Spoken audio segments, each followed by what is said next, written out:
కాళ్లలో నొప్పి, నరాల వాపు వంటి లక్షణాలతో బాధపడుతున్నారా? వెరికోస్ వెయిన్స్ లో అత్యాధునిక చికిత్స ఏవిస్ వాస్కులర్ సెంటర్. నమస్కారం సార్. నమస్తే సార్, చాలా వరకు ప్రతి ఫ్యామిలీలో మనం చూసే సంఘటనను చెప్తూ ఉంటాను. ఒకవైపు భార్య, ఇంకోవైపు తల్లి. మధ్యలో హస్బెండ్స్ ఎవరైతే ఉన్నారో, ఇటు వీళ్ళని కాదు అనలేక, ఇటు వీళ్ళని అది తప్పు అని చెప్పలేక, ఒక సిచ్యువేషన్ వచ్చినప్పుడు ఎలా డీల్ చేయాలో, వీళ్ళిద్దరిని ఎలా కాంప్రమైజ్ చేయాలో, అది ఏ సిచ్యువేషన్ వచ్చినా రిపీటెడ్గా అదే జరుగుతూ ఉంటుంది ఇంట్లో. ఇలాంటి పరిస్థితుల్లో ఎలా హ్యాండిల్ చేయాలి అంటారు సార్? చాలా కాంప్లికేటెడ్ సబ్జెక్ట్. నిజంగా అది కర్మ. అంటే ఒక మగవాడికి అటు తల్లి కావాలా లేక భార్య కావాలా అనే ఒక కాంప్లికేషన్ ఉంటుంది సార్. నిజంగా మనసు నొక్కేస్తుంది. అటు వీళ్ళని ఒప్పించలేక, వాళ్ళని ఒప్పించలేక నిజంగా హింస అనుభవిస్తారు. ఏం చేయాలరా నేను అనే పరిస్థితిలోకి వచ్చేస్తుంది. చాలామంది అలా వస్తారు మా దగ్గరికి. అండ్ సపరేట్ అయిపోదామా, వాళ్ళని ఇంకో చోట ఎక్కడైనా ఉంచుతామా, ఓల్డ్ ఏజ్ హోమ్స్లో వేసేద్దామా. ఎలా ఉంటాయంటే, ఈ సమస్యను నిజంగా మనకు సినిమాల్లో చూపించినట్టు, బయట చూపించినట్టు తల్లిదండ్రులు గ్రేట్, ఈ టైప్లో సుత్తి, భార్య అంటే ఇది అని ఈ టైప్లో సుత్తి కొడుతుంటారు. నేను చెప్పేది రియల్ లైఫ్ పీపుల్ ఎలా అనుభవిస్తారు అన్నది ఆలోచించి చెప్తున్నాను. Okay, very important. నిజంగా తల్లిదండ్రులను గొప్పగా చూసుకునే వాళ్ళకంటే ఈ ప్రపంచంలో ఇంకేదీ గొప్పతనం లేదు.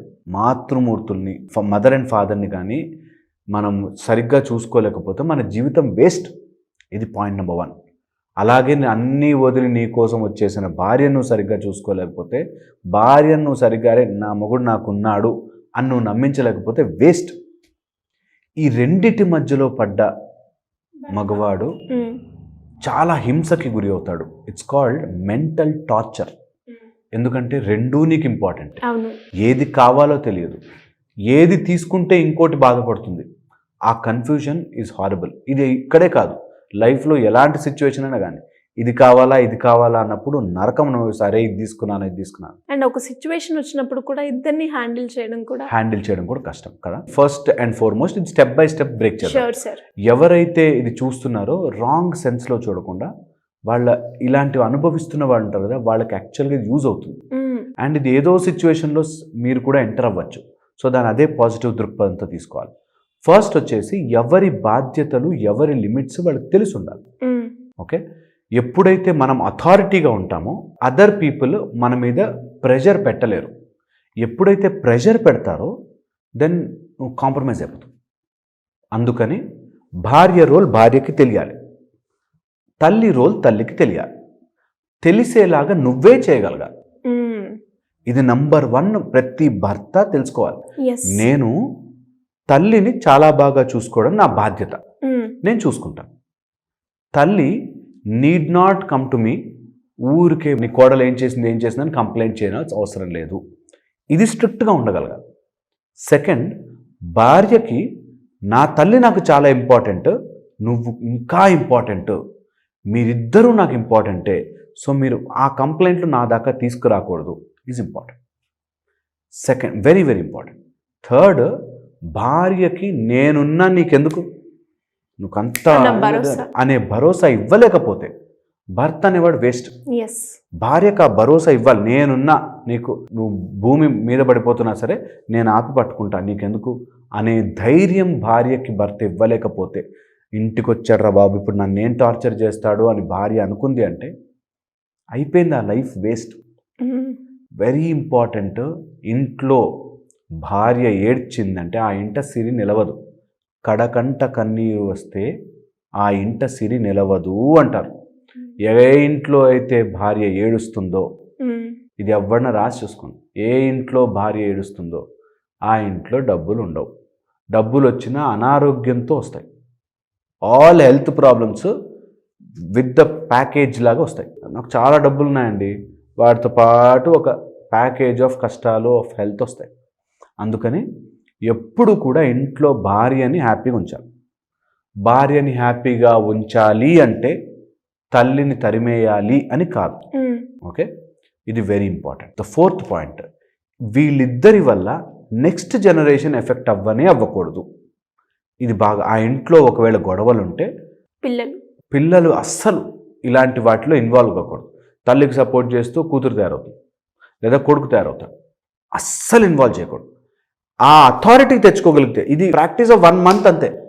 1 month ఏంటి గొడవ ఏంటి, దీనికి ఎందుకు ఆర్గ్యూ చేసుకోవాలి, ఈ విషయం నేను ఎంటర్టైన్ చెయ్యను అని కరెక్ట్గా 1 month ఉంటే నోరు మూసేసుకుంటారు.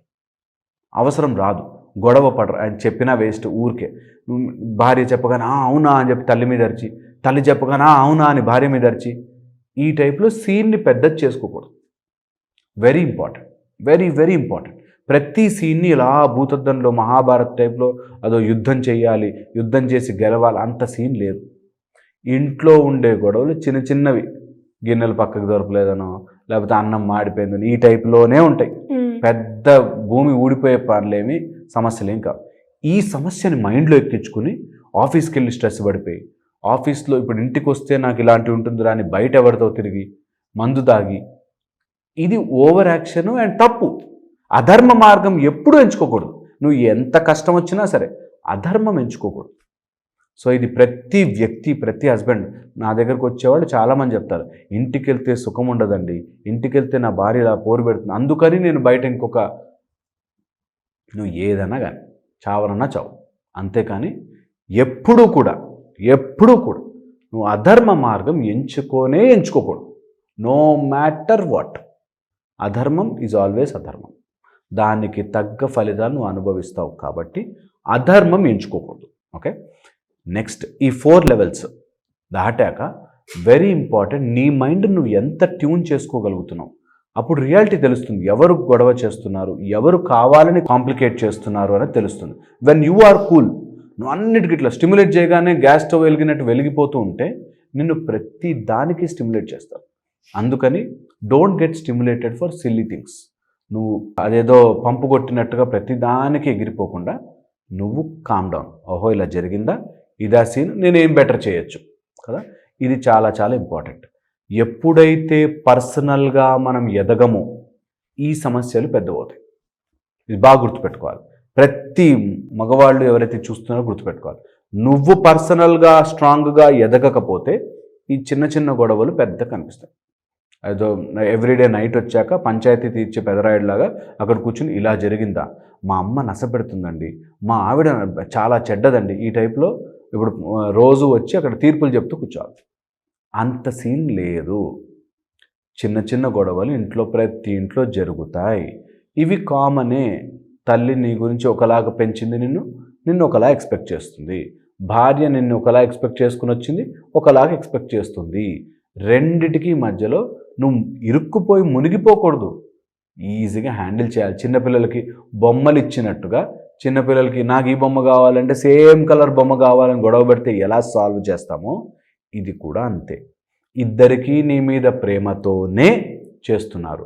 కొంచెం వీళ్ళకి వయసు అయిపోయాక, తల్లికి వయసు అయిపోయో తండ్రికి వయసు అయిపోయి కాస్త చాదస్తంతో అనారోగ్యంతో వచ్చే సమస్యలు వేరుంటే, ఒక ఇంట్లో ఒక అమ్మకి ఆర్థరైటిక్ ప్రాబ్లం, లేచి నడవలేదు, మోకాళ్ళ నొప్పులు, ఇంకా కోడల్ని టార్చర్ పెడుతుంది, అది తీసుకురా ఇది తీసుకు, కనీసం లేచి అలా తీసుకోదు. అలా కూర్చుని జ్యోతి రామ ప్రతి దానికనమాట నువ్వు ఇంకా ఇక్కడ కూర్చునే ఉండాలి, అది చేస్తూనే ఉండాలి. ఎంతని ఎవరికైనా ఉంటుంది, విసుగొచ్చేస్తున్నావు సార్. అలాంటి వాళ్ళని ఎప్పుడైతే భర్త మేనేజ్ చేయలేడు, అంటే ఒక అసిస్టెంట్ కూడా పెట్టలేక, ఒక హెల్పర్ని కూడా ఇవ్వలేక, నువ్వు పర్సనల్గా ఎదగకపోతే ఈ సమస్యలు పెద్దవైపోతాయి కదా. అందుకని ఏ సమస్య వచ్చినా నేనెక్కడ లేక అవుతున్నానో అని ఆలోచించుకోవడం ఈజ్ ద బ్రహ్మాస్త్రం. నేను గనక ఇలా ఎదగగలిగితే ఇవి సాల్వ్ అయిపోతాయి. ఇవి సాల్వ్ అవ్వాలి అని ఆలోచిస్తుంటే నువ్వు ఎదగలేవు. నువ్వు ఎదుగు, అవి సాల్వ్ అవుతాయి, ఆటోమేటిక్గా సాల్వ్ అవుతాయి. సో ఇవి చేయడానికి వెరీ కాంప్లికేటెడ్. నేను చెప్పినంత ఈజీ కాదు నాకు తెలుసు. బట్ చేయడం ప్రయత్నం చేస్తే అట్ ఎవ్రీ లేయర్ పర్పస్ గనక ఇవ్వగలిగితే, భార్యకు ఒక పర్పస్, అమ్మకు ఒక పర్పస్, వాళ్ళిద్దరికీ నీ యొక్క అండర్స్టాండింగ్, నీ యొక్క అథారిటీ కనుక తెలిస్తే ఆటోమేటిక్గా కంట్రోల్ అవుతాయి. ఎప్పుడైతే అథారిటీ తెలియదో వాళ్ళు నీ మైండ్తో గేమ్ ఆడడం స్టార్ట్ చేస్తారు. నీ మైండ్తో గేమ్ ప్రతిదానికి స్టిమ్యులేట్ అయిపోయి నువ్వు కృంగిపోతూ ఉండి, అయ్యో నా భార్యలాగా నా తల్లిలాగా, నా భార్యలాగా తల్లిలాగా అంటే I think it becomes more complicated and నీకు ప్రశాంతత ఉండదు. ఒకసారి పీస్ ఆఫ్ మైండ్ లేకపోతే సరిగ్గా ఆలోచించలేవు. అప్పుడు ఏదో ఒక దారం తెగుతుంది. 2 ఆధారాలు తెగకూడదు. రెండింటిని కరెక్ట్గా చూసుకోవాలి. ఇది కష్టంలోకి వెళ్ళక ముందే ఆపాలి. ఎస్. Very very important. అది ఆ కాంప్లికేట్ అయిపోయి బాగా పుండు రప్చర్ అయ్యేదాకా కాకుండా ఫస్ట్లోనే కొద్దిగా ఆ లిమిట్ కనుక పెట్టగలిగితే బాగుంటుంది. లాస్ట్ పాయింట్ చెప్తాను. ఓకే, ఇది జరగాలి అంటే, ఒకవేళ ఇది జరగాలి అంటే కొంతమంది వాళ్ళ ఇంట్లోనే వెస్ట్ సైడ్ గాలి లేకుండా, ఓకే, సౌత్ సైడ్ టోటల్గా ఓపెనింగ్ పెట్టేసేసి మనకి కిచెన్ ఉన్న బ్యాక్ సైడ్ వాళ్ళు వాటర్ కడిగే ప్లేసులు పెడతారు.